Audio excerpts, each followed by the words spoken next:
നശ്വരമായ ദുനിയാവുണ്ടല്ലോ, അന്തസ്സുള്ളൊരു ദുനിയാവ് ആർക്കാണിവിടെ സ്ഥിരവായുവോ. അവധിയൊടുത്ത് മരണം വന്നാൽ ആരടി മണ്ണിൽ ഒരു വീടോ. അന്തസ്സുള്ളൊരു ദുനിയാവ്, ഈ നശ്വരമായ ദുനിയാവുണ്ടല്ലോ, മസ്റഅത്തുൽ ആഖിറ.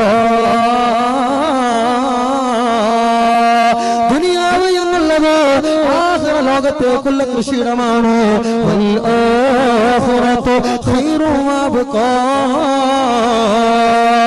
ആഖിറമാണ് എന്നെന്നും നിലനിൽക്കുന്ന ലോകമെന്ന് അല്ലാഹുവിന്റെ പരിശുദ്ധമായ ഖുർആൻ പറയുമ്പോ, ദുനിയാവിൽ നമ്മൾ കളിച്ചു രസിച്ചു സുഖിച്ചു രമിച്ചു ജീവിക്കുമ്പോ എപ്പോഴാണല്ലോ, എവിടെന്നാണല്ലോ, എപ്പോഴാ മരണപ്പെടുക പറയാൻ പറ്റൂലല്ലോ.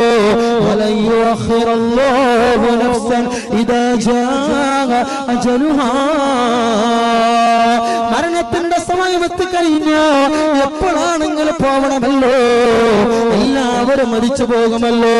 അങ്ങനെ പടച്ച ദുനിയാവിൽ ഏതെങ്കിലും ഒരാൾ മരിക്കാതിരുന്നുവെങ്കിലോ ലകാന റസൂലുള്ളാഹ്.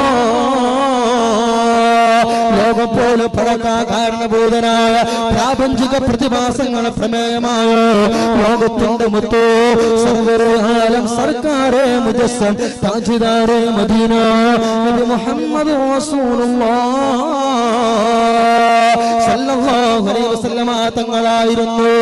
ആ നബി തങ്ങളെ